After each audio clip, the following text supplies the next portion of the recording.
ಸುರಗುರುಂ ಜಗದೇಕನಾಥಂ ಭಕ್ತಪ್ರಿಯಂ ಸಕಲಲೋಕನಮಸ್ಕೃತಂಚ ತ್ರೈಗುಣ್ಯವರ್ಜಿತಮಜಂ ವಿಭುಮಾದ್ಯಮೀಶಂ ವಂದೇ ಭವಘ್ನಮರಾಸುರಸಿದ್ಧವಂದ್ಯಂ ಧರ್ಮವಿಜ್ಞಾನವೈರಾಗ್ಯ ಪರಮೈಶ್ವರ್ಯಶಾಲಿನಃ ಆನಂದತೀರ್ಥಭಗವತ್ಪಾದಾನ್ ವಂದೇ ನಿರಂತರಂ ಭವತಿ ಯದನುಭಾವಾದಿಡಮೂಕೋऽಪಿ ವಾಗ್ಮಿ ಜಡಮತಿರಪಿ ಜಂತುರ್ಜಾಯತೆ ಪ್ರಾಜ್ಞಮೌಲಿಃ ಸಕಲವಚನಚೇತೋ ದೇವತಾ ಭಾರತೀ ಸಾ ಮಮ ವಚಸಿ ನಿಧತ್ತಾಂ ಸನ್ನಿಧಿಂ ಮಾನಸೇ ಚ ನಮೋ ವಸ್ತಾತ್ವಿಕಾ ದೇವಾಃ ವಿಷ್ಣುಭಕ್ತಿಪರಾಯಣಾಃ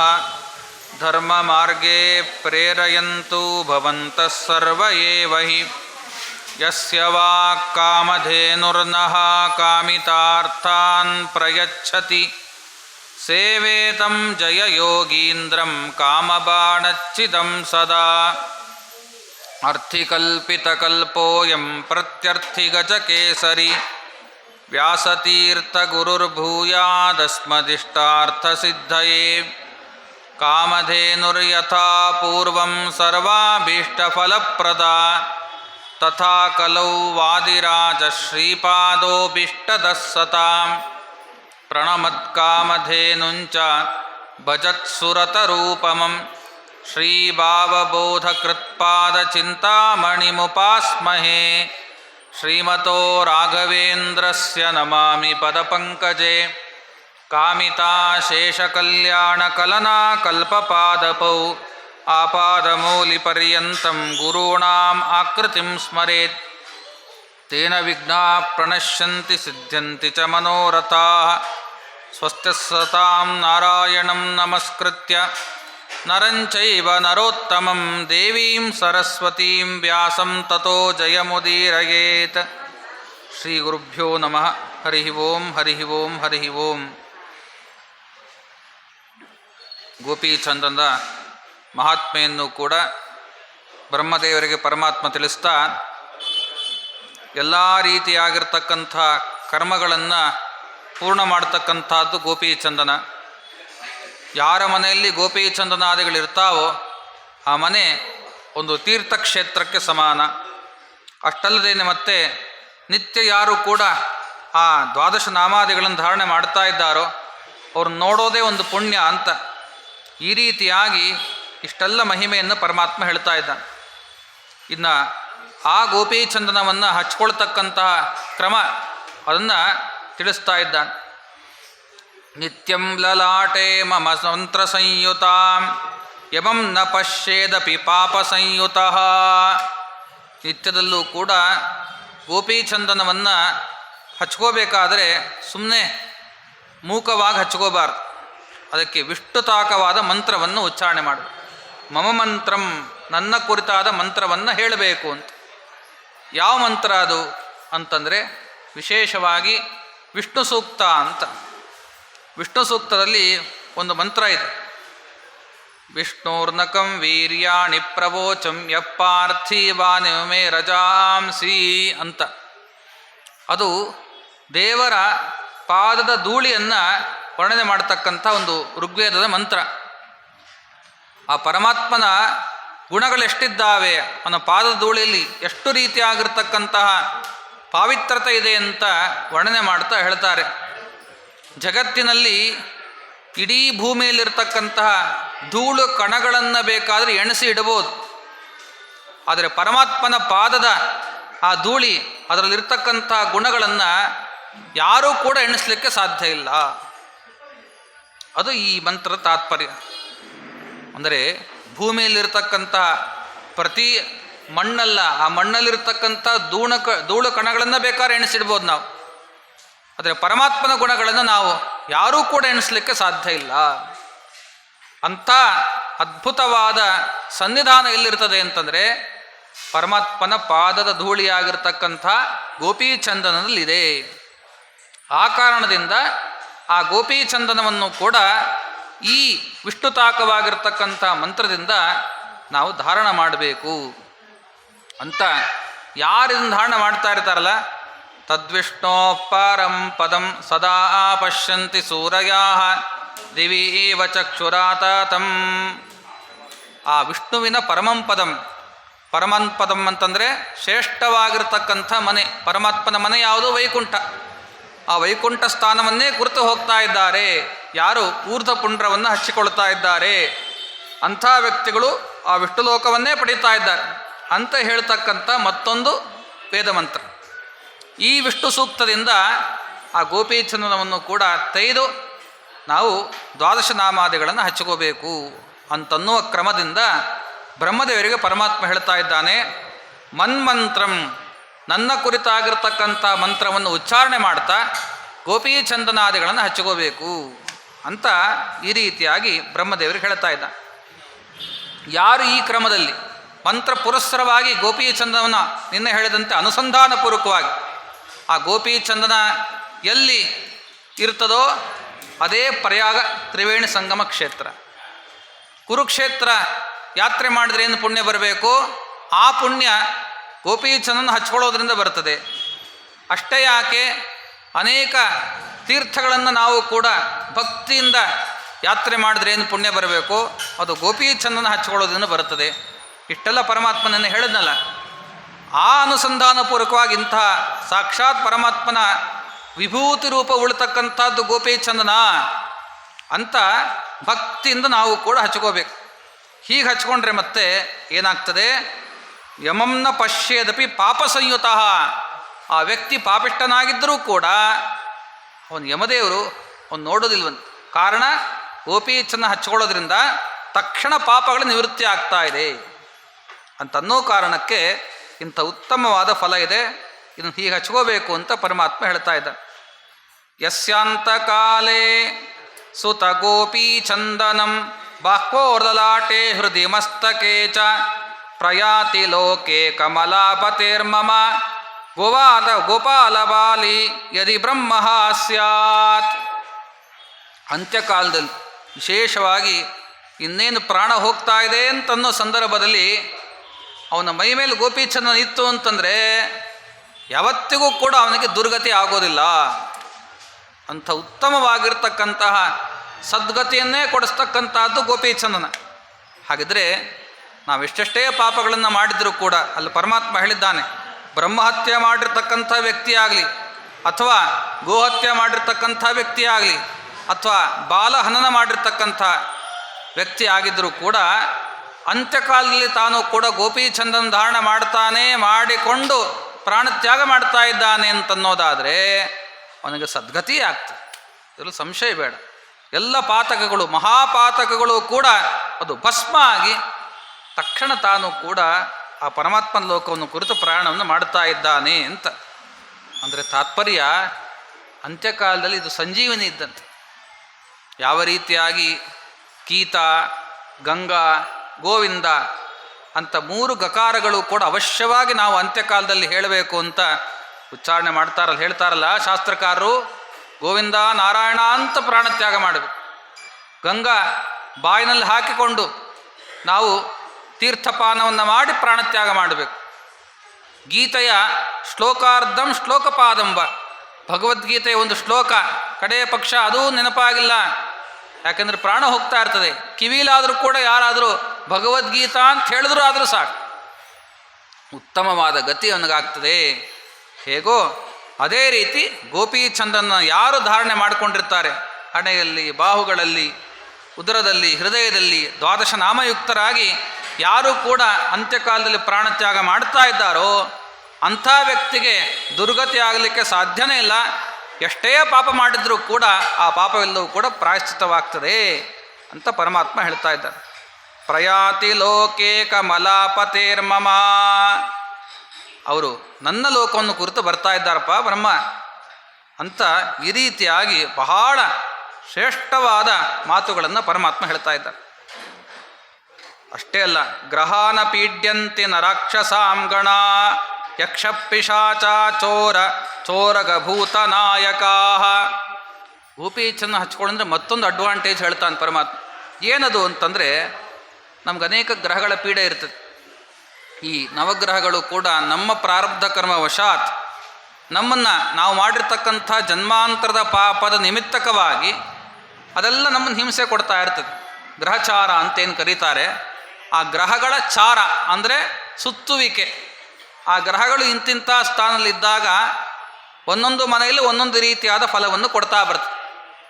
ಅದೇ ಗ್ರಹಗಳು ಅನಿಷ್ಟ ಸ್ಥಾನದಲ್ಲಿದ್ದಾಗ ನಮಗೇನು ಮಾಡ್ತದೆ, ನೀವಿಂಥ ಜನ್ಮಾಂತರಲ್ಲಿ ಪಾಪ ಮಾಡಿದ್ದೀರಿ, ನಿಮಗಿಂಥ ಅರಿಷ್ಟ ಬರೋದಿದೆ ಅಂತ ಸೂಚನೆ ಮಾಡಲಿಕ್ಕೆ ಅಂತ ಆ ಮನೇಲಿ ನಿಂತಿರ್ತದೆ.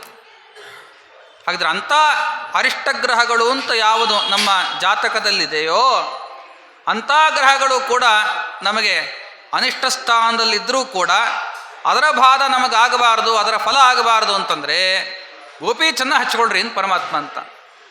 ಅದರಿಂದ ಲಲಾಟ ಗ್ರಹಾನ ಪೀಡ್ಯಂತೆ, ಗ್ರಹಗಳು ನಿಮ್ಮನ್ನು ಏನೂ ಮಾಡಲಿಕ್ಕೆ ಸಾಧ್ಯ ಇಲ್ಲ. ನಿಮ್ಮ ಪಾಪವಶಾತ್ ಪ್ರಾರಬ್ಧ ಕರ್ಮವಶಾತ್ ಏನಾದರೂ ಕೂಡ ಗ್ರಹಗಳಿಂದ ಆಗಬಹುದಾಗಿರ್ತಕ್ಕಂಥ ಪೀಡೆ ಇದೆಯೋ ಅದೆಲ್ಲವೂ ನಾಶ ಆಗ್ತದೆ. ಅದನ್ನು ಪರಮಾತ್ಮ ಹೇಳ್ತಾ ಇದ್ದ.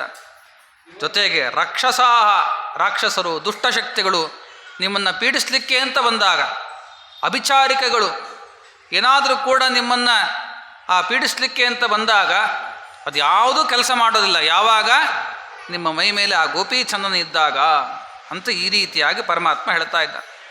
ಲಲಾಟ ಪಟ್ಟಕೆ ಸೂತ ಗೋಪೀಚಂದನ ಸಂತಿಷ್ಠತೆ ಯಸ್ಯ ಮಮ ಪ್ರಭಾವಾತ್ ಊರ್ಧ್ವಪುಂಡ್ರಂ ರುಜಂ ಸೌಮ್ಯಂ ಲಲಾಟೆ ಯಸ್ಯ ದೃಶ್ಯತೆ ನ ಚಂಡಾಲೋಪಿ ಶುದ್ಧಾತ್ಮ ಪೂಜ್ಯ ಏವ ನ ಸಂಶಯ.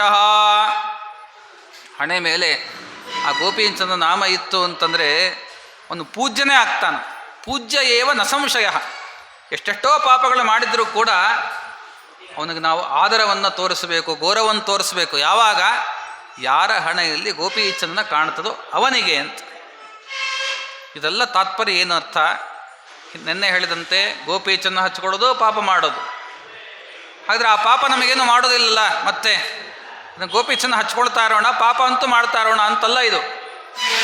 ಪರಮಾತ್ಮ ಹಿಂದೆ ಮಾಡಿರ್ತಕ್ಕಂಥ ಪಾಪಗಳ ನಾಶ ಆಗಬೇಕು ಅಂತಂದರೆ ಅದಕ್ಕೆ ಗೋಪೀಚಂದನ ಹಚ್ಕೊಳ್ರಿ ಅಂತ ಒಂದು ಉತ್ತಮವಾದ ಉಪಾಯವನ್ನು ಹೇಳಿದ್ರು.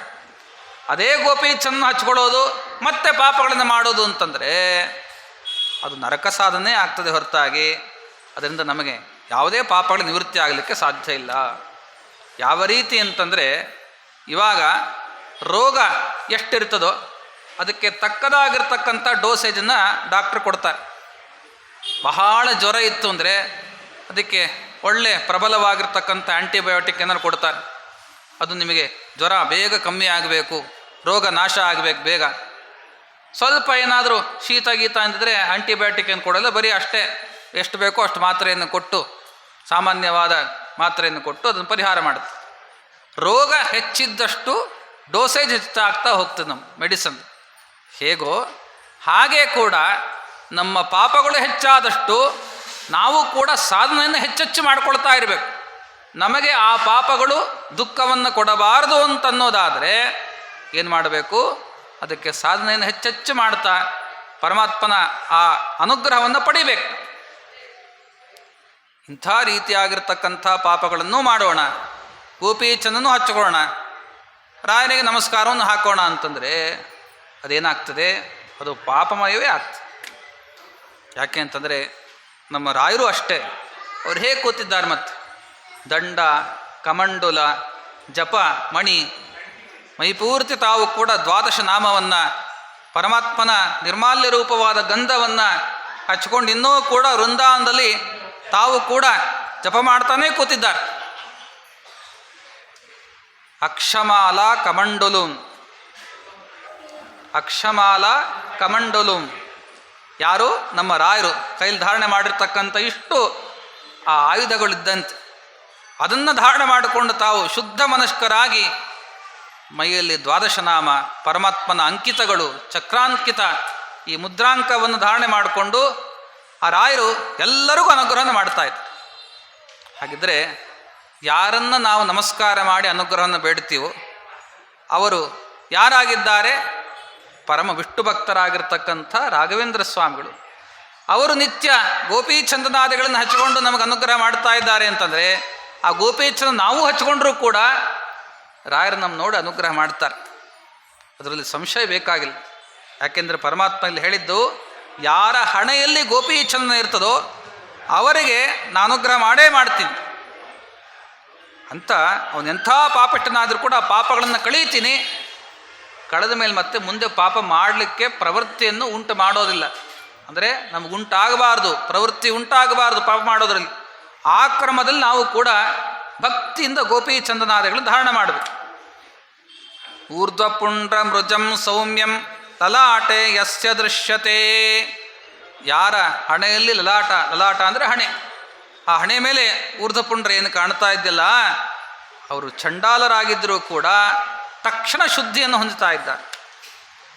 ಅಸ್ನಾತೋ ಯಃ ಕ್ರಿಯಾ ಕುರ್ಯಾತ್ ಅಶುಚಿ ಪಾಪ ಸಂಯುತಃ ಗೋಪೀಚಂದನ ಸಂಪರ್ಕಾತ್ ಊತೋ ಭವತಿ ತಕ್ಷಣಾತ್. ಸ್ನಾನ ಮಾಡಿದ ಕೂಡಲೇ ನನ್ನ ಹೇಳಿದಂತೆ ಗೋಪೀಚಂದನಾದಿಗಳನ್ನು ಧಾರಣ ಮಾಡಬೇಕು. ಸ್ತ್ರೀಯರಾಗಲಿ ಪುರುಷರಾಗಲಿ ಗೋಪೀಚಂದನ ಧಾರಣ ಮಾಡದೆ ನಾವು ಕರ್ಮಗಳನ್ನು ಮಾಡ್ತೀವಿ. ಪುರುಷರು ಸಂಧ್ಯಾವಂದನೆ, ದೇವತಾರ್ಚನ ಇದೆಲ್ಲ ಮಾಡ್ತಾರೆ, ಶ್ರಾದ್ದಗಳನ್ನು ಮಾಡ್ತಾರೆ. ಸ್ತ್ರೀಯರು ಗುರುಮಂತ್ರ ಮತ್ತು ಮನೆಯಲ್ಲಿ ಗೃಹಕೃತ್ಯಗಳನ್ನು ಮಾಡ್ತಾರೆ. ಅಡುಗೆ ಮಾಡೋದು ಮತ್ತು ಮನೆಯಲ್ಲಿ ಎಲ್ಲ ಸ್ವಚ್ಛಗೊಳಿಸೋದು ಇದೆಲ್ಲ ಮಾಡಬೇಕಾದ್ರೆ ಕೂಡ ಮೊದಲಿಗೆ ಗೋಪೀಚಂದನ ಹಚ್ಕೊಂಡ್ರೇ ಎಲ್ಲ ಕರ್ಮಗಳನ್ನು ಮಾಡಲಿಕ್ಕೆ ಒಂದು ಎಲಿಜಿಬಿಲಿಟಿ ಸಿಗ್ತದೆ. ಇಲ್ಲ ಅಂತಂದರೆ ಗೋಪೀಚಂದನ ಇಲ್ಲದೇನೆ ಕರ್ಮಗಳನ್ನು ಮಾಡ್ತಾರೆ ಅಂತಂದರೆ ಅದೆಲ್ಲ ಪಾಪಮಯವಾಗತ್ತೆ ಅಂತ ಪರಮಾತ್ಮ ಮತ್ತೆ ಹೇಳ್ತಾ ಇದ್ದ. ಯಾರ ಅಸ್ನಾತಃ ಸ್ನಾನವನ್ನು ಮಾಡಿ ತಾವು ಕೂಡ ಗೋಪೀಚಂದನ ಹಣೆಯಲ್ಲಿ ಕಾಣ್ತಾ ಇಲ್ಲ ಅಂತಂದರೆ ಅವರು ಸ್ನಾನ ಮಾಡದೇ ಇದ್ದಂಗೆ ಲೆಕ್ಕ ಅಂದ ಪರಮಾತ್ಮ. ಸ್ನಾನ ಮಾಡೋದು ಯಾತಕ್ಕೆ? ಶುದ್ಧರಾಗಬೇಕು ಅಂತ. ಬಹಿಶುದ್ಧಿ, ಹೌದೌದು, ನಮಗೆ ಶುದ್ಧಿಯನ್ನು ಕೊಡ್ತಕ್ಕಂಥದ್ದು ಸ್ನಾನ. ಆ ಸ್ನಾನವನ್ನು ಮಾಡಿದ ಮೇಲೆ ಮತ್ತೆ ನಿಜವಾದ ಶುದ್ಧಿಯನ್ನು ಕೊಡೋದು ಯಾವುದು ಅಂದರೆ ಗೋಪೀಚಂದನ ಧಾರಣ ಮಾಡು. ಆ ಗೋಪೀಚಂದನ ಧಾರಣ ಇಲ್ಲದೇನೆ ಮತ್ತೆ ಅವನು ಸ್ನಾನ ಸಂಧ್ಯಾದಿ ಕರ್ಮಗಳನ್ನು ಅಥವಾ ಗುರುಮಂತ್ರ, ತುಳಸಿ ಪೂಜಾ, ಗೃಹಕೃತ್ಯಗಳು, ಅಡುಗೆ ಮಾಡೋದು ಇದೆಲ್ಲ ಮಾಡ್ತಾರೆ ಅಂತಂದರೆ ಅವರಿಗೆ ಪಾಪನೇ ಬರ್ತದೆ ಹೊರತಾಗೋದ್ರಿಂದ ಪುಣ್ಯ ಗಳಿಸಲಿಕ್ಕೆ ಸಾಧ್ಯ ಇಲ್ಲ. ಯಾಕೆಂದರೆ ವಿಶೇಷವಾಗಿ ಆ ಕರ್ಮಗಳನ್ನು ಮಾಡಿಸೋನು ಯಾರು? ಪರಮಾತ್ಮನೇ. ಆ ಪರಮಾತ್ಮ ಕರ್ಮಗಳನ್ನು ಮಾಡಿಸ್ತಾ ಇದ್ದಾನೆ ಅಂತ ನಮಗೆ ಏನದಕ್ಕೆ ದ್ಯೋತಕ ಅಂದರೆ ಅವನ ಆ ಪಾದಧೂಳಿಯಾದ ಗೋಪೀಚಂದನ ನಾವು ಮೈಮೇಲೆ ಹಚ್ಕೊಂಡ್ರೆ ನಾವೆಲ್ಲರೂ ಕೂಡ ಪರಮಾತ್ಮಂದ ನಿಯಮ್ಯರಾಗಿರ್ತಕ್ಕಂಥವ್ರು. ಅವನು ಸ್ವತಂತ್ರ, ನಾವು ಅಸ್ವಾತಂತ್ರರು. ದೇವರೇ ಸ್ವತಂತ್ರ ಕರ್ತೃ, ಅವನೇ ಮಾಡಿಸೋದೆಲ್ಲವನ್ನು. ನಾವು ಅಸ್ವಾತಂತ್ರ ಕರ್ತೃವಾಗಿ ದೇವರ ಪ್ರೇರಣೆಯಂತೆ ನಾವು ನಿತ್ಯ ಕರ್ಮಗಳನ್ನು ಮಾಡ್ತಾ ಇದ್ದೀವಿ ಅಂತನ್ನೋದಕ್ಕೆ ಆ ಗೋಪೀಚಂದನಗಳನ್ನು ಕೂಡ ನಾವು ಹಚ್ಕೊಳ್ಳೇಬೇಕು. ಹಚ್ಕೊಂಡ್ರೆ ನಾವು ವಿಷ್ಣು ಭಕ್ತರು. ಆ ಗೋಪೀಚಂದನ ಹಚ್ಕೊಂಡು ನಾವು ಕರ್ಮಗಳನ್ನು ಮಾಡಿದ್ರೆ ಅದು ಶುದ್ಧವಾಗ್ತದೆ, ಹರಿಪ್ರೀತಿಕರವಾಗ್ತದೆ.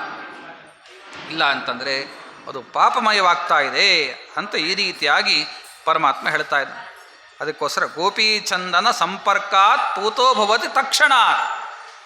ಆ ಗೋಪೀಚಂದನ ಸಂಪರ್ಕ ಆದರೆ ಸಾಕು, ಅದನ್ನು ಕೈಲಿ ಹಿಡ್ಕೊಂಡ್ರೂ ಸಾಕು, ಕಡೆ ಪಕ್ಷ ನಾವು ಶುದ್ಧರಾಗ್ತಾ ಇದ್ದೀವಿ ಅಂತ ಅದ್ಭುತವಾಗಿರ್ತಕ್ಕಂತಹ ಆ ಗೋಪೀಚಂದನವನ್ನು ಅವಶ್ಯವಾಗಿ ಧಾರಣ ಮಾಡಬೇಕು ಅಂತ ಪರಮಾತ್ಮ ಮತ್ತೆ ಹೇಳ್ತಾ ಇದ್ದಾನೆ. ಅಶುಚಿರ್ವಾಪ್ಯನಾಚಾರೋ ಮಹಾಪಾಪಂ ಸಮಾಚರೇತ್ ಶುಚಿರೇವ ಭವಾನ್ ನಿತ್ಯಂ ಊರ್ಧ್ವಪುಂಡ್ರಾಂಕಿತೋ ನರಃ. ಅಶೌಚಾದಿಗಳು ಬಂದಿರ್ತದೆ. ಅಶೌಚದಲ್ಲೂ ಕೂಡ ಗೋಪೀಚಂದನ ಧಾರಣ ಮಾಡಬೇಕಂತ ನೋಡ್ರಿ. ವೈಷ್ಣವನಾಗಿರ್ತಕ್ಕಂಥ ವ್ಯಕ್ತಿ ಅಶೌಚದಲ್ಲೂ ಕೂಡ ಯಾವಾಗ ಅವನಿಗೆ ವೃದ್ಧಿನೋ ಅಥವಾ ಸೂತಕನೋ ಮೃತಕನೋ ಯಾವುದೋ ಮೈಲಿಗೆ ಬಂದಾಗ ಆ ಮೈಲಿಗೆಯಲ್ಲೂ ಕೂಡ ತಾನು ಸಂಧ್ಯಾವಂದನೆಯನ್ನು ಅರ್ಧ ಮಾಡಬೇಕಲ್ಲ.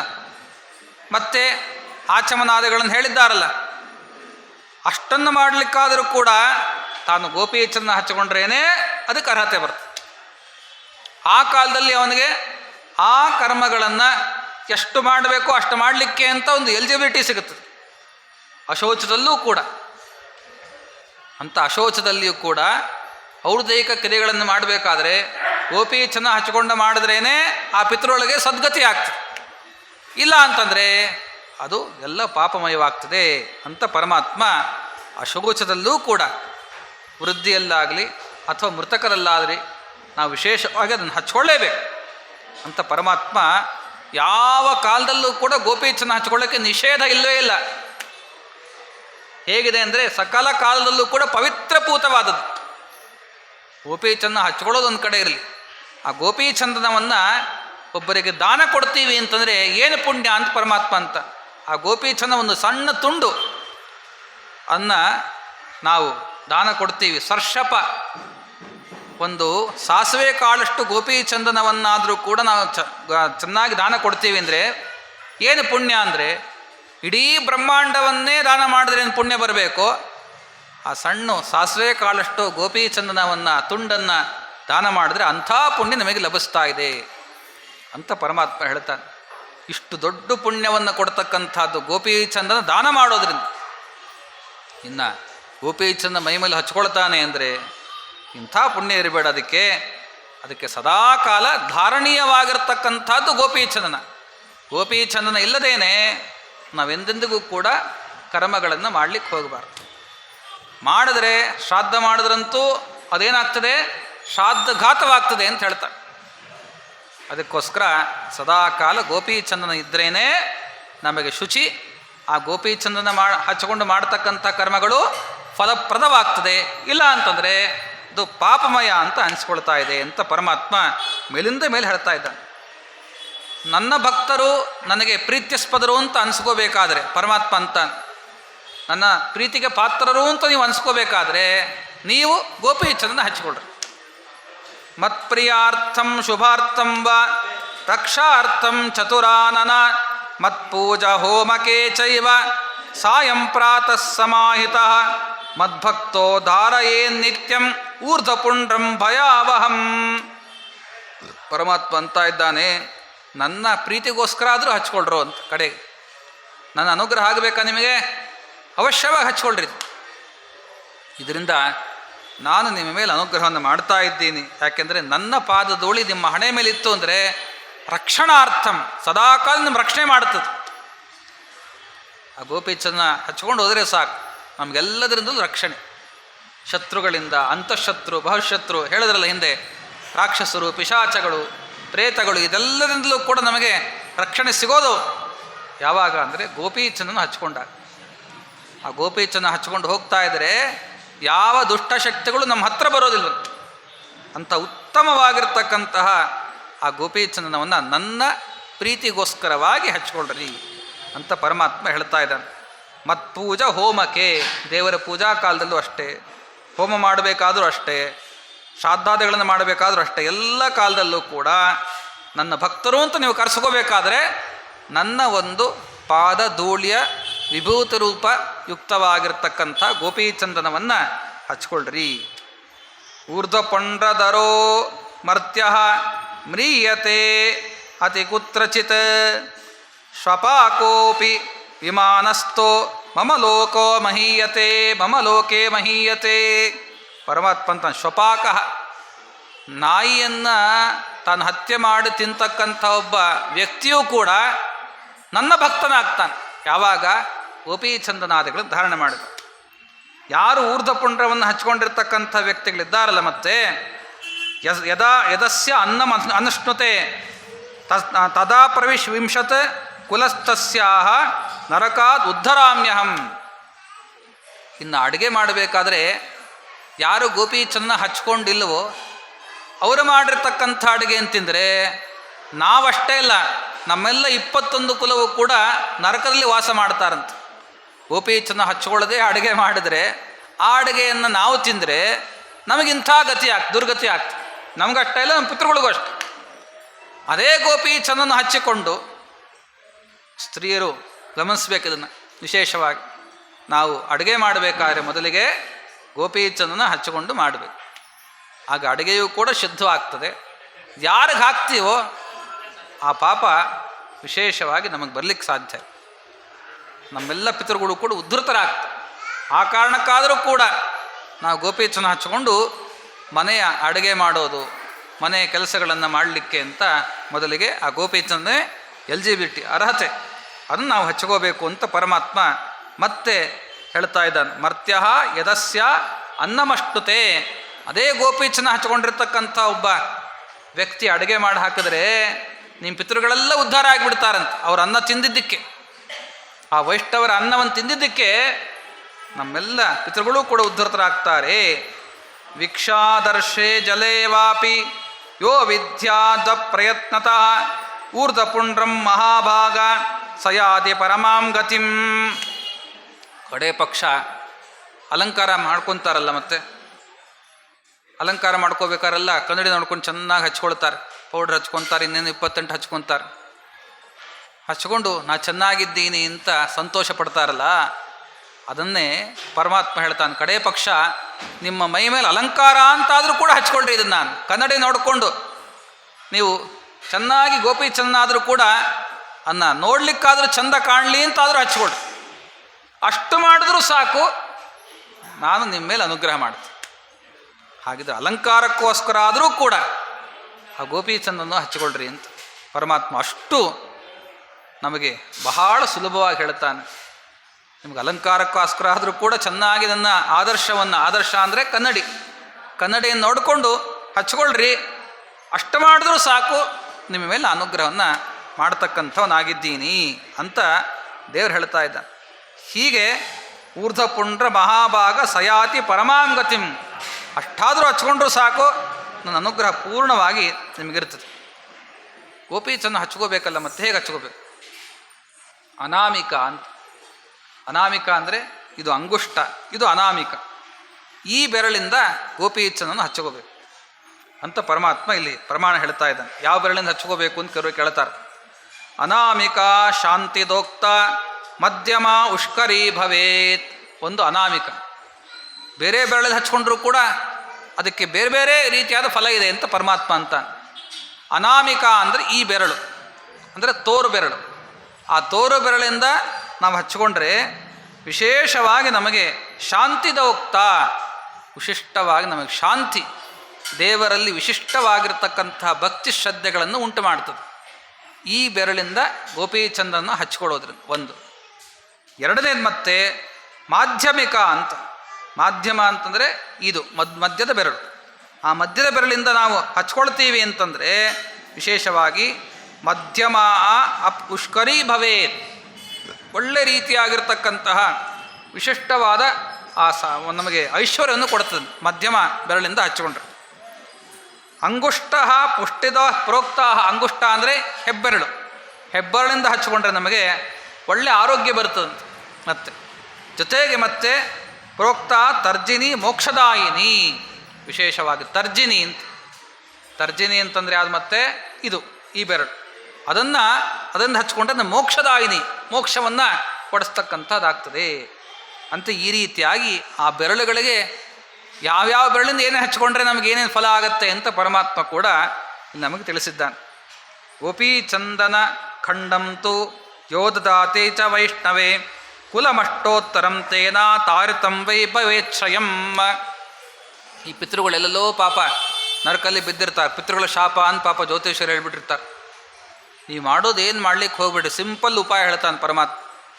ಅವ್ರಿಗೂ ಉತ್ತಮ ಗತಿ ಆಗಬೇಕು, ನಿಮಗೂ ಒಳ್ಳೆ ಸುಖ ಸಿಗಬೇಕು ಅಂತಂದರೆ ವಿಶೇಷವಾಗಿ ಗೋಪೀಚಂದನವನ್ನು ಉತ್ತಮರಾಗಿರ್ತಕ್ಕಂಥ ವೈಷ್ಣವರಿಗೆ, ಸತ್ಪಾತ್ರರಿಗೆ ದಾನ ಕೊಟ್ಬಿಡ್ರಿ ಅಂತ.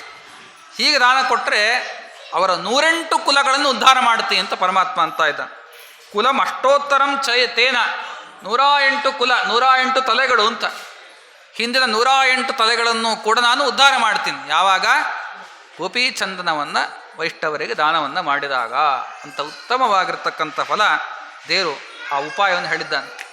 ಪಿತೃಗಳೂ ತೃಪ್ತರಾಗ್ತಾರೆ. ಯಜ್ಞೋ ದಾನಸ್ತಪೋಹೋಮ ಸ್ವಾಧ್ಯಾಯ ಪ್ರತಿತರ್ಪಣಂ ವ್ಯರ್ಥೀಭವತಿ ತತ್ಸರ್ವಂ ಊರ್ಧ್ವಪುಂಡ್ರ ವಿನಾಕೃತಂ. ಇದು ದೊಡ್ಡ ಪ್ರಮಾಣ. ಅದರಿಂದ ಎಲ್ಲಿ ಹೇಳಿದ್ದಾರೆ ಮತ್ತೆ ಇದು ಹಚ್ಕೊಳ್ಳದೆ ಸಂಧ್ಯಾವನ್ನೇ ಮಾಡಬಾರ್ದು ಅಂತ, ಹಚ್ಕೊಳ್ಳದೆ ಹೋಮ ಶ್ರಾದ್ದ ಮಾಡಬಾರ್ದು ಅಂತ ಎಲ್ಲಿ ಹೇಳಿದ್ದಾರೆ? ಇಲ್ಲೇ ಪರಮಾತ್ಮ ಹೇಳಿದ್ದು. ಯಾರು ಹಚ್ಕೊಳ್ಳದೆ ಮಾಡ್ತಾರಲ್ಲ ಅದೆಲ್ಲವೂ ಕೂಡ ಏನಾಗ್ತಾಯಿದೆ ಮತ್ತೆ ಆ ಪೂರ್ತಿ ವ್ಯರ್ಥೀಭವತಿ. ಮಾಡಿದ ಕರ್ಮ ಎಲ್ಲ ವ್ಯರ್ಥ ಆಗಿಬಿಡುತ್ತೆ. ಅದು ವ್ಯರ್ಥ ಆಗಬಾರ್ದು, ಸಾರ್ಥಕವಾಗಬೇಕು ಅಂತಂದರೆ ಊರ್ಧ್ವಪುಂಡ್ರ ಹಚ್ಕೊಂಡೇ ಮಾಡಬೇಕು ಅಂತ ಮತ್ತೆ ಅದಕ್ಕೆ ಪ್ರಮಾಣವನ್ನು ಪರಮಾತ್ಮ ತೋರಿಸಿದ್ದಾನೆ. ಯಚ್ಚರೀರಂ ಮನುಷ್ಯಾಣಾಂ ಊರ್ಧ್ವಪುಂಡ್ರ ವಿನಾಕೃತಂ ತನ್ಮುಖಂ ನೈವ ಪಶ್ಯಾಮಿ ಸ್ಮಶಾನ ಸದೃಶಂ ಹಿ ತತ್. ನೆನ್ನೆ ಹೇಳಿದಂತೆ ಪರಮಾತ್ಮ ಯಾರ ಶರೀರದ ಮೇಲೆ ಗೋಪೀಚಂದನಾದಿಗಳಿಲ್ವೋ ಅವ್ರ ಮುಖ ನಾನು ನೋಡೋದೇ ಇಲ್ಲ ಅಂತ ಪರಮಾತ್ಮ. ದೇವ್ರು ನೋಡಲ್ಲ, ನಾವು ನೋಡಬಾರ್ದು ಅಂತ ಅರ್ಥ. ನೋಡಿದ್ರೆ ಏನು ಗೊತ್ತಾ ಫಲ?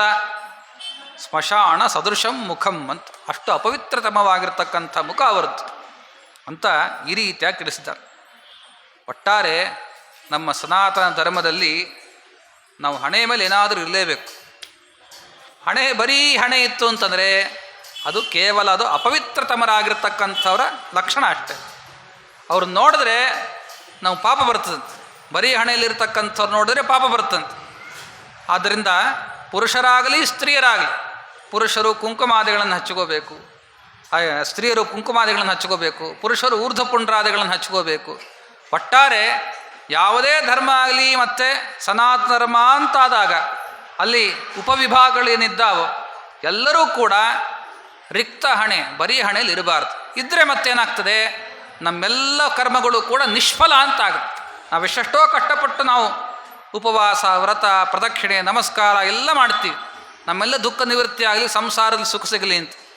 ಇಷ್ಟಕ್ಕಾದರೂ ಕೂಡ ಸಂಸಾರದು ನಮಗೆ ಒಳಿತಾಗಬೇಕು ಅಂದರೆ ಹಣೆ ಅದು ಬರೀದಾಗಿರಬಾರ್ದು, ಹಣೆ ತುಂಬಿಕೊಂಡಿರಬೇಕು.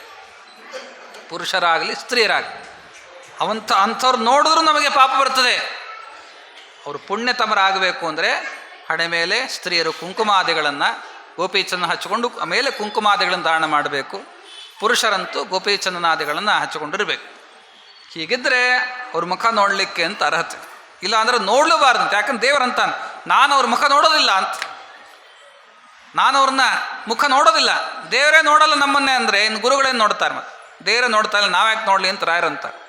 ನೀವು ಬಂದಿದ್ದೀರ ಮತ್ತೆ ಏನು ಹಣೆ ಬರೀ ಕಾಣ್ತಾ ಇದ್ದು, ಮತ್ತೆ ನೀವು ಹಚ್ಕೊಂಡು ಬರ್ರಿ, ನಿಮ್ಮ ನೋಡ್ತೀನಿ ನಾನು. ಇಲ್ಲ ಅಂತಂದ್ರೆ ಇಲ್ಲ. ಯಾಕಂದರೆ ನೀವು ಐ ಡಿ ಕಾರ್ಡ್ ತೊಗೊಂಬಂದರೆ ಕಂಪ್ನಿಲಿ ಪ್ರವೇಶ, ಅಥವಾ ಒಂದು ಸ್ಕೂಲೋ ಕಾಲೇಜಲ್ಲೋ ಐ ಡಿ ಕಾರ್ಡ್ ಇರ್ತದೆ. ಐ ಡಿ ಕಾರ್ಡ್ ಇದ್ದರೆ ಗೇಟು ಬಾಲ್ ತೆಗಿತಾರೆ, ಒಳಗೆ ಹೋಗ್ರಿ ಅಂತ. ಇಲ್ಲ ಅಂತಂದರೆ ನೀವು ಬರೋಂಗಿಲ್ಲ, ಇಲ್ಲೇ ರೀ, ಅಲ್ರಿ ನಾ ಈ ಕಂಪ್ನಿ ಎಂಪ್ಲಾಯ್ ಇದ್ದೀನಿ ಅಥವಾ ನಾ ಸ್ಟೂಡೆಂಟ್ ಇದ್ದೀನಿ ಅಂತ ಎಷ್ಟು ಹೇಳ್ಕೊಂಡ್ರು ಕೂಡ ಐ ಡಿ ಕಾರ್ಡ್ ತೋರಿಸಿದ್ರೇ ಬಿಡೋದು ಅಂತ ವಾಚ್ಮೆನ್ ಅಂತ. ಹೌದೋ ಇಲ್ಲ? ಹಾಗಿದ್ದಂತೆ ಪರಮಾತ್ಮ ಆಗಲಿ ಅಥವಾ ಗುರುಗಳಾಗಲಿ ನಮಗೆ ಅನುಗ್ರಹ ಮಾಡಬೇಕು ಅಂತಂದರೆ ಅದಕ್ಕೆ ಮುಖ್ಯವಾದ ಐಡೆಂಟಿಟಿ ಕಾರ್ಡೇ ನಮ್ಮ ಹಣೆಯಲ್ಲಿ ಗೋಪೀಚಂದನಾದಿಗಳು ಇರಬೇಕು. ಇದ್ದರೆ ಪರಮಾತ್ಮನೂ ಆ ಪರಮಾತ್ಮನ ಭಕ್ತರಾಗಿರ್ತಕ್ಕಂಥ ರಾಘವೇಂದ್ರ ಸ್ವಾಮಿಗಳೇ ಮೊದಲಾಗಿರ್ತಕ್ಕಂಥ ಗುರುಗಳ ಅನುಗ್ರಹ ಮಾಡ್ತಾರೆ. ಇಲ್ಲ ಅಂದರೆ ಇಲ್ಲ. ಈ ಮಾತು ಸ್ಕಂದ ಪುರಾಣದಲ್ಲಿ ಪರಮಾತ್ಮ ಸ್ಪಷ್ಟವಾಗಿ ಹೇಳ್ತಾ ಇದ್ದ. ಆದ್ದರಿಂದ ಹೀಗೆ ನಾವು ಇದ್ದರೆ ದೇವರು ಗುರುಗಳು ಬೇಗ ಅನುಗ್ರಹವನ್ನು ಮಾಡ್ತಾರೆ. ಊರ್ಧ್ವಪುಂಡ್ರಂ ಪ್ರಕುರ್ವೀತ ಮತ್ಸ್ಯಕೂರ್ಮಾದಿಧಾರಣಂ ಕುರ್ಯಾದ್ವಿಷ್ಣು ಪ್ರಸಾದಾರ್ಥಂ ವಿಷ್ಣೋರತಿ ಪ್ರಿಯಂ. ದೇವರಿಗೆ ಅತ್ಯಂತ ಪ್ರೀತ್ಯಸ್ಪದವಾಗಿರ್ತಕ್ಕಂಥ ಇದೊಂದು ಕರ್ಮವನ್ನು ಮಾಡಿದ್ರೆ ನಿಮ್ಮ ಮೇಲೆ ದೇವರು ಬಹಳ ಪ್ರಸನ್ನ ಆಗಿಬಿಡ್ತಾನೆ.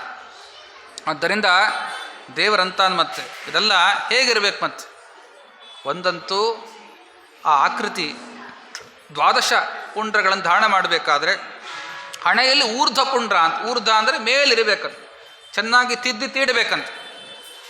ತೀಡಿದ್ರೆ ಅದಕ್ಕೆ ಮೋಕ್ಷ ಮಾರ್ಗ ಅಂತ ಕರೆದಿದ್ದಾರೆ. ಆ ಮೋಕ್ಷ ಮಾರ್ಗವನ್ನು ಪರಮಾತ್ಮ ತೋರಿಸ್ತಾ ಇದ್ದಾನೆ ಅಂತ ಅರ್ಥ. ಜೊತೆಗೆ ಮತ್ತೆ ನಮ್ಮ ಬಾಹುಗಳ ಪುರುಷರು ಹೇಳಬೇಕಾದ್ರೆ ಬಾಹುಗಳ ಮೇಲೆ, ಎದೆಯ ಮೇಲೆ, ಮತ್ತು ಬಲಭಾಗಕ್ಕೆ, ಎಡಭಾಗಕ್ಕೆ, ಮತ್ತು ಹೊಟ್ಟೆ ಮೇಲೆ 3 ನಾಮಗಳು. ಹೃದಯದಲ್ಲಿ 1, ಎಡ ಮತ್ತು ಬಲಕ್ಕೆ 2, ಮತ್ತು ಭುಜಗಳಿಗೆ 2, ಜೊತೆಗೆ ಕುತ್ತಿಗೆ ಭಾಗದಲ್ಲಿ 3, ಹಿಂಭಾಗದಲ್ಲಿ ಬೆನ್ನಿಗೆ 1, ಇಷ್ಟು, ಮತ್ತು ಶಿರಸ್ಸಿನಲ್ಲಿ ಇಲ್ಲಿ 1, 12 ಈ ರೀತಿಯಾಗಿರ್ತಕ್ಕಂಥ ನಾಮಗಳನ್ನು ಹಚ್ಕೋಬೇಕು. ಇನ್ನು ಹಣೆ ಬಿಟ್ಟು ಬೇರೆ ಕಡೆ ಎಲ್ಲೆಲ್ಲ ಹಚ್ಕೊಳ್ತೀವೋ ಅದೆಲ್ಲವೂ ಕೂಡ ದೀಪದ ಆಕೃತಿಯಲ್ಲಿ ಇರಬೇಕು. ದೀಪ ಹಚ್ಚಿದಾಗ ಹೇಗೆ ತುದಿ ಮೇಲೆ ಹಿಂಗಿರ್ತದೋ ಆ ಒಂದು ಕ್ರಮದಲ್ಲಿ ಕೂಡ ನಾವು ಉದರದ ಮೇಲೆ ಆಗಲಿ, ಹೃದಯದಲ್ಲಿ ಮತ್ತು ಬಾಹುಗಳಲ್ಲಿ ಈ ಕ್ರಮದಲ್ಲಿ ಹಚ್ಕೋಬೇಕು ಅಂತ ಪರಮಾತ್ಮ ತಾನೇ ಹೇಳಿದ್ದಾನೆ. ಗೋಪೀಚನ ಹಚ್ಕೊಳ್ತಕ್ಕಂಥ ವಿಧಾನವನ್ನು ಈ ರೀತಿಯಾಗಿ ಮಮಾವತಾರ ಚಿಹ್ನಾನಿ ದೃಶ್ಯಂತೆ ಯಸ್ಯ ವಿಗ್ರಹೆ ಮರ್ತ್ಯೋನ ವಿಜ್ಞೇಯ ಸನೂನಾಂ ಅಮಿತಾಕೃತಿ.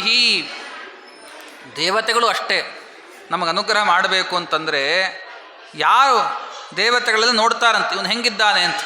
ಇವನು ಮೈನಲ್ಲಿ ಆ ದ್ವಾದಶ ನಾಮಾದಿಗಳು ಕಾಣ್ತಾ ಇದೆಯಾ, ಓ ಇವನು ಅನುಗ್ರಹ ಮಾಡ್ಬೋದಾಗಿತ್ತು ಅಂತ ಪರಮಾತ್ಮ ವಿಶೇಷವಾಗಿ ಅನುಗ್ರಹವನ್ನು ಮಾಡ್ತಾನೆ. ಯತ್ ಪುನಃ ಕಲಿಕಾಲೇ ತತ್ ಪುರಿ ಸಂಭವ ವಾಸ್ತೃತಂ ಮತ್ಸ್ಯಕೂರ್ಮೋಂಕಿತಾಂ ಚಿನ್ನಂ ಗೃಹೀತ್ವಾ ಅಕುತೇಶ್ವರ. ನಾನು ಹೇಳಿದಂತೆ ಕಲಿಕಾಲದಲ್ಲಿ ನಮಗೆ ಪುಣ್ಯ ಗಳಿಸೋದೇ ಬಹಳ ಕಷ್ಟ. ಅಂಥದ್ದು ಈ ಕಲಿಕಾಲದಲ್ಲಿ ನಮಗೆ ಪುಣ್ಯ ಸಂಪಾದನೆ ಆಗಬೇಕು ಅಂದರೆ ಇಂಥ ದ್ವಾದಶ ನಾಮಗಳನ್ನು ಹಚ್ಚಿಕೊಂಡ್ರೆ ಸಾಕು, ನಮಗೆ ಬಹಳ ಪುಣ್ಯಪ್ರದವಾಗ್ತಾ ಇದೆ ಅಂತ ಈ ರೀತಿಯಾಗಿ ತಿಳಿಸಿದ್ದಾರೆ.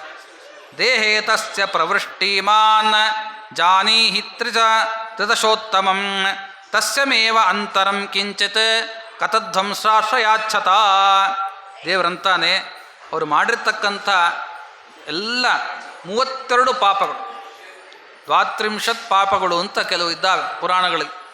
ಆ 32 ರೂಪವಾಗಿರ್ತಕ್ಕಂಥ ಪಾಪಗಳು ತಕ್ಷಣ ನಾಶ ಆಗ್ತದೆ. ಜೊತೆಗೆ ಅಂತಃಕರಣ ಶುದ್ಧಿ ಆಗ್ತದೆ. ಇದೆಲ್ಲವೂ ಕೂಡ ಆಗಬೇಕು ಅಂದರೆ ಅವ್ರ ಮೈ ಮೇಲೆ ಈ ನಾಮಗಳು ಕಾಣಬೇಕು. ಜೊತೆಗೆ ಪಾಪಂ ಸುಕೃತ ರೂಪಂತೂ ಜಾಯತೆ ತಸ್ಯ ದೇಹಿನಃ. ಯಾರು ಇಂಥ ನಾಮಗಳನ್ನು ಹಚ್ಚಿಕೊಂಡು ತಾವು ಕೂಡ ಇರ್ತಾರಲ್ಲ, ಮುಂದೆಯೂ ಕೂಡ ಅವರಿಗೆ ಒಳ್ಳೆಯ ಜನ್ಮವನ್ನು ನಾ ಕೊಡ್ತಾ ಇದ್ದೀನಿ ಅಂತ ಪರಮಾತ್ಮ ಹೇಳ್ತಾ ಇದ್ದಾನೆ. ಉಭಾಭ್ಯಾಂಪಿ ಚಿನ್ನಾಭ್ಯಾಂ ಯೋ ಅಂಕಿತೋ ಮತ್ಸ್ಯಮುದ್ರಯ ಕೂರ್ಮಯ ಮಾಮಕಂ ತೇಜೋ ವಿಕ್ಷಿಪ್ರಂ ತಸ್ಯ ವಿಗ್ರಹೇ. ಪರಮಾತ್ಮನ ಮತ್ಸ್ಯಾದಿ ದಶಾವತಾರಗಳನ್ನು ಸ್ಮರಣೆ ಮಾಡಿಕೊಂಡು, ನಿನ್ನೆ ಹೇಳಿದಂತೆ ಕೇಶವಾದಿ ದ್ವಾದಶ ನಾಮಗಳನ್ನು ನಾವು ಸ್ಮರಣೆ ಮಾಡಿಕೊಂಡು ಆ ಪರಮಾತ್ಮನ ಆ ರೂಪದ ಸನ್ನಿಧಾನ ಈ ನಾಮದಲ್ಲಿದೆ ಅಂತ ಅನುಸಂಧಾನ ಮಾಡಿಕೊಂಡೇ ನಾವು ಕೂಡ ಹಚ್ಕೋಬೇಕು. ಆಗ ಆ ಪರಮಾತ್ಮನ ಆ ಎಲ್ಲ ರೂಪಗಳು ನಮ್ಮ ಮೈ ಮೇಲೆ ಬಂದು ನೆಲೆಸ್ತಾವಂತೆ. ದ್ವಾದಶ ನಾಮ ಅಲ್ಲ ಇದು, ದೇವರ 12 ರೂಪಗಳು. ಆ ಪರಮಾತ್ಮನ ರೂಪಗಳು ನಮ್ಮ ಮೈ ಮೇಲೆ ಬಂದು ಸದಾಕಾಲ ವಾಸ ಮಾಡಿಕೊಂಡಿರ್ತದೆ. ಯಾವಾಗ ದೇವರು ಮೈ ಮೇಲೆ ಇರ್ತಾನಲ್ಲ ನಾವು ಶುದ್ಧರಾಗಿಬಿಡುತ್ತೆ. ಶುದ್ಧರಾಗಿದ್ದಷ್ಟೇ ಇಲ್ಲ, ಮತ್ತೆ ನಾವು ಮಾಡ್ತಕ್ಕಂಥ ಪ್ರತಿಯೊಂದು ಕೆಲಸಗಳು ಕೂಡ ಅದು ಫಲ ಕೊಡಲಿಕ್ಕೆ ಅಂತ ಆರಂಭಿಸ್ತದೆ, ನಮಗೆ ಫಲ ಉಂಟಾಗ್ತದೆ. ಇಲ್ಲ ಅಂತಂದರೆ ವಿಪರೀತವಾಗಿ ಅದು ನಿಷ್ಫಲ ಅಂತ ಆಗ್ತದೆ. ಅದನ್ನು ಪರಮಾತ್ಮ ನಮಗೆ ತಿಳಿಸ್ತಾ ಇದ್ದಾನೆ. ನಾರಾಯಣ ಆಯುಧೈರ್ನಿತ್ಯಂ ಚಿಹ್ನಿತೋ ಯಸ್ಯ ವಿಗ್ರಹ. ಇನ್ನು ಇಷ್ಟು ಗೋಪಿ ಚಂದನವನ್ನು ಹಚ್ಕೊಳ್ಳೋದಾದರೆ ಮುದ್ರಾಂಕಿತ, ಆ ಮುದ್ರೆಗಳನ್ನು ಹಚ್ಕೊಳ್ತಕ್ಕಂತಹ ಕ್ರಮ, ಆ ಮುದ್ರೆಗಳನ್ನು ಹೇಗೆ ಹಚ್ಕೋಬೇಕು ಅದೆಲ್ಲ ಪರಮಾತ್ಮ ಹೇಳ್ತಾ ಬರ್ತಾನೆ. ಅಷ್ಟೇ ಯಾಕೆ, ವರಾಹ ಪುರಾಣದಲ್ಲಿ ಕೂಡ ಒಂದು ಚಾತುರ್ಮಾಸ್ಯ ಮಹಾತ್ಮೆ ಅಂತಿದೆ. ವರಾಹ ಪುರಾಣದಲ್ಲಿ ಈ ಚಾತುರ್ಮಾಸ್ಯ ಇನ್ನೇನು ಏಕಾದಶಿಯಿಂದ ಆರಂಭ ಆಯಿತು. ಆ ಚಾತುರ್ಮಾಸ್ಯ ಮಹಾತ್ಮೆಯಲ್ಲಿ ಭೂದೇವಿಗೆ ಪರಮಾತ್ಮ ಅನೇಕ ಧರ್ಮಗಳನ್ನು ಹೇಳ್ತಾನೆ. ಮೊದಲಿಗೆ ಸ್ನಾನ ಮಾಡೋದ್ರಿಂದ ಹಿಡ್ಕೊಂಡು, ಶೌಚದಿಂದ ಹಿಡ್ಕೊಂಡು ಸ್ನಾನ ಮಾಡೋದು ಹೇಗೆ ಮಾಡಬೇಕು, ಜೊತೆಗೆ ಸ್ನಾನ ಮಾಡಿದ ಮೇಲೆ ಯಾವ ಕ್ರಮದಲ್ಲಿ ಕರ್ಮಗಳನ್ನು ಮಾಡಬೇಕು, ಚಾತುರ್ಮಾಸ್ಯ ಅಂತಂದ್ರೆ ಏನು, ಅದೆಂಥ ಪುಣ್ಯಪ್ರದ, ಅಲ್ಲಿ ಮಾಡ್ತಕ್ಕಂಥ ಕರ್ತವ್ಯ ಏನು, ಇದೆಲ್ಲ ಹೇಳ್ತಾ ಬರ್ತಾನೆ ಪರಮಾತ್ಮ ಭೂದೇವಿ. ಅದರಲ್ಲಿ ಮುಖ್ಯವಾಗಿ ಪರಮಾತ್ಮ ತಪ್ತ ಮುದ್ರಾಂಕಿತವನ್ನು ಧಾರಣ ಮಾಡಬೇಕು ಅಂತ ಹೇಳ್ತಾನೆ. ತಪ್ತ ಮುದ್ರಾಂಕಿತ ಅಂತಂದರೆ ಗುರುಗಳ ಒಂದು ಕೈನಿಂದ ನಾವು ಕಾಸಿರ್ತಕ್ಕಂಥ ಮುದ್ರೆಯನ್ನು ಹಚ್ಕೊಳ್ತಕ್ಕಂಥ ಪದ್ಧತಿ. ಅದನ್ನು ಪರಮಾತ್ಮ ಹೇಳ್ತಾನೆ. ಯಾವಾಗ ತಪ್ತ ಮುದ್ರಿಕೆಗಳನ್ನು ಧಾರಣೆ ಮಾಡಬೇಕು, ನಿತ್ಯ ಧಾರಣೆ ಮಾಡಬೇಕಾ ಅಂತ ನಮಗೆ ಪ್ರಶ್ನೆ ಬಂದಾಗ ಅದಕ್ಕೆ ವರಾದೇವರು ಉತ್ತರ ಕೊಟ್ಟಿದ್ದಾರೆ. ಮತ್ತು ಯಾವಾಗ ಧಾರಣೆ ಮಾಡಬೇಕು ಅಂತಂದರೆ ದೇವರಂತ ಇದ್ದಾನೆ, ಆಷಾಢೇ ಕಾರ್ತಿಕೆ ಮಾಸಿ ಮೌಂಜಿ ಬಂಧ ವಿಧೌ ತಥಾ ದ್ವಾದಶೇ ಹನಿ ಜಾತಸ್ಯ ನಾಮಕರ್ಮಾದಿನೇ ತವ ಮಹಾಗುರು ಸಮಾಜೇ ಚ ಅಧಾರಯೇತ್ ಸ ತಪ್ತ ಮುದ್ರಿಕಾ. ಇಷ್ಟೆಲ್ಲ ದೇವರು ಕೊಡ್ತಾನೆ. ಒಂದು ಆಷಾಢ ಮಾಸದಲ್ಲಿ, ಆಷಾಢ ಮಾಸದ ಮೊದಲನೇ ಏಕಾದಶಿ, ಪ್ರಥಮ ಏಕಾದಶಿ ಅಂತ ಏನು ಕರೀತಾ ಇದ್ದಾರೆ. ನಾಳೆ ಏಕಾದಶಿ ಬರ್ತಾ ಇದೆ. ಬಹಳ ಪುಣ್ಯಪ್ರದವಾಗಿರ್ತಕ್ಕಂಥ ಏಕಾದಶಿ, ಚಾತುರ್ಮಾಸ್ಯದ ಆರಂಭ ಕಾಲ. ಇಲ್ಲಿ ನಮ್ಮ ದೇಹ ಶುದ್ಧ ಮಾಡ್ಕೋಬೇಕು ಅಂಥೇಳಿ ಆ ಗುರುಗಳ ಕಡೆಯಿಂದ ತಪ್ತ ಮುದ್ರಿಕೆಗಳನ್ನು ಕೂಡ ನಾವು ಸ್ವೀಕಾರ ಮಾಡಬೇಕು ಅಂತ ಒಂದು. ಎರಡನೇದು ಮತ್ತೆ ಕಾರ್ತಿಕ ಮಾಸದಲ್ಲಿ, ಕಾರ್ತಿಕ ಮಾಸ ಅಂದರೆ ಯಾವಾಗ ಚಾತುರ್ಮಾಸ್ಯ ಮುಗಿತಕ್ಕಂಥ ಕಾಲ, ಅದು ಚಾತುರ್ಮಾಸ್ಯ ಸಮಾಪ್ತಿಯಾಗ್ತಕ್ಕಂತಹ ಕಾಲದಲ್ಲಿ ಕೂಡ ನಾವು ಕಡೇ ಏಕಾದಶಿ, ಚಾತುರ್ಮಾಸದ ಕಡೇ ಏಕಾದಶಿ, ಕಾರ್ತಿಕ ಶುದ್ಧ ಏಕಾದಶಿ, ಅವತ್ತೂ ಕೂಡ ತಪ್ತ ಮುದ್ರೆಗಳನ್ನು ಧಾರಣ ಮಾಡಬೇಕು. ಎರಡನೇದು ಮತ್ತೆ ನಮ್ಮ ಮನೆಯಲ್ಲಿ ಮದುವೆ ಇರುತ್ತೆ, ಮುಂಜಿ ಇರುತ್ತೆ, ಸಂಸ್ಕಾರಗಳಿರುತ್ತೆ, ನಾಮಕರಣ ಇರುತ್ತದೆ. ಆ ಸಂದರ್ಭದಲ್ಲಿಯೂ ಕೂಡ ನಾವು ತತ್ವಮುದ್ರಿಕೆಯನ್ನು ಧಾರಣೆ ಮಾಡಿಸ್ಕೋಬೇಕು. ಜೊತೆಗೆ ದ್ವಾದಶೇ ಹನಿ ಜಾತಸ್ಯ ಜಾತಕರ್ಮ ಅಂತ ಮಾಡ್ತಾರೆ. ಅಂದರೆ ಆ ಕೂಸು ಹುಟ್ಟಿದ ಮೇಲೆ 12ನೇ ದಿವಸಕ್ಕೆ ನಾವು ತತ್ವಮುದ್ರಿಕೆಯನ್ನು ಧಾರಣೆ ಮಾಡ್ಕೋಬೇಕು. ಆ ಕೂಸಿಗೂ ಕೂಡ ಧಾರಣ ಮಾಡಿಸ್ಬೇಕು ಅಂತ ಹೇಳಿದ್ದಾರೆ. ಆಗ ಆ ಕೂಸು ಶುದ್ಧವಾಗ್ತದೆ ಅಂತ ಅರ್ಥ. ಜೊತೆಗೆ ಮತ್ತೆ ಇದಲ್ಲದೇನೆ ಮಹಾಗುರು ಸಮಾಜೇಚ, ನಮ್ಮ ಗುರುಗಳು ನಮಗೆ ಅನಾಯಾಸ ಎಲ್ಲರೂ ನಮ್ಮನೆಗೆ ಬಂದಿರ್ತಾರೆ ಅಥವಾ ನಮ್ಮ ಊರಿಗೆ ಬಂದಿರ್ತಾರೆ ಅಂದರೆ ಆಗ ಯಾವಾಗ ಗುರುಗಳು ಸಿಗ್ತಾರೋ ಗುರುಗಳು ಸಿಕ್ಕಿರ್ತಕ್ಕಂಥ ಸಂದರ್ಭದಲ್ಲೇ ಧಾರಣ ಮಾಡಬೇಕು ಅಂತ ಈ ರೀತಿಯಾಗಿ ನಮಗೆ ತಿಳಿಸಿಕೊಟ್ಟಿದ್ದಾರೆ. ಇಂಥ ರೀತಿಯಾಗಿರ್ತಕ್ಕಂತಹ ಆ ಸಂದರ್ಭಗಳಲ್ಲಿ ಕೂಡ ಆ ತಪ್ತಮುದ್ರಿಕೆಗಳನ್ನು ಧಾರಣ ಮಾಡಬೇಕು ಅಂತ ವಿಶೇಷವಾಗಿ ತಿಳಿಸ್ತಾ, ವಿಧಿನ ಅಗ್ನಿ ಪ್ರತಿಷ್ಠಾಪ್ಯ, ಅದು ಮಾಡ್ತಕ್ಕಂಥದ್ದು ಹೇಗೆ, ತಪ್ತಮುದ್ರಿಕೆಗಳನ್ನು ಧಾರಣ ಮಾಡೋದು ಹೇಗೆ, ಅದೆಲ್ಲವೂ ಕೂಡ ತಿಳಿಸಿಕೊಡ್ತಾರೆ. ಮತ್ತು ನಾಳೆ ದಿವಸ ಅದನ್ನು ಮುಂದುವರಿಸೋಣ ಅಂತ. ಶ್ರೀಕೃಷ್ಣಾರ್ಪಣಮಸ್ತು. ಹರಯೇ ನಮಃ.